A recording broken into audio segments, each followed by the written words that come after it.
Hello les amis, bienvenue dans Deep. Alors, dans ma vidéo précédente, j'ai parlé de prétention salariale, j'ai parlé d'argent, j'ai parlé de comment définir la plage ou la fourchette de prétention salariale sur la candidature, c'est-à-dire suite à l'aide de motivation, et à l'entretien d'embauche. Mais c'est vrai qu'à l'entretien d'embauche, je n'ai pas trop développé. Alors, aujourd'hui, on développe sur l'entretien d'embauche. Durant l'entretien d'embauche, le recruteur va te dire quelle est ta prétention salariale. Quelle est votre prétention salariale? Sachant que dans certaines candidatures, tu as déjà parlé de ça suite à l'aide de motivation. Mais il fait exprès de te demander encore quelle est ta prétention salariale. Tu dois savoir une chose. La prétention salariale, c'est l'argent que tu veux qu'on te donne. C'est comment tu te définis. C'est combien tu coûtes sur le marché de l'emploi. Donc, à la base, tu es censé savoir ce montant-là. Donc, ne dis jamais au recruteur, je prends ce que vous allez me donner. Ça, c'est la première erreur que tu ne dois pas commettre. Parce que tu dois savoir te vendre et tu dois connaître ta valeur. La seconde chose, le recruteur va te demander quel est ton salaire actuel. N'hésite pas, n'aie pas peur. Dis-lui ce que tu gagnes actuellement. Donne-lui ton salaire net. Mais tu lui dis clairement, cet argent-là, ce salaire-là, ne doit pas être la base de définition du salaire que vous allez me donner pour le poste actuel.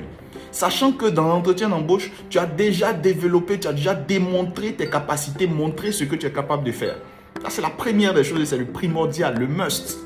Après, en termes de prétention salariale, quand tu vas donner ta fourchette, je l'ai dit la dernière fois, tu donnes une fourchette qui est ouverte. Donc, tu donnes peut-être un exemple de 200 à 700 000 francs. C'est l'espace, le grand espace que tu donnes. Mais derrière, tu dois savoir une chose. Ton salaire, là, il est défini en fonction de deux choses très importantes. Ton niveau et ton expérience. Nous sommes dans des systèmes francophones aujourd'hui dans nos pays. Les salaires sont basés sur le niveau et l'expérience. Je dis n'importe quoi. Dans chaque pays, à partir du bac, que ce soit bac plus 2, plus 3, plus 4, jusqu'au PhD, il est défini une fourchette salariale, une grille salariale qui est définie en fonction des diplômes. En plus de ça, il y a l'expérience qui vient agrémenter ces diplômes-là. Donc, ton expérience que tu vas acquérir durant tout ton parcours va te permettre de pouvoir augmenter ton salaire à chaque fois que tu vas candidater ou à chaque fois que tu vas changer d'entreprise.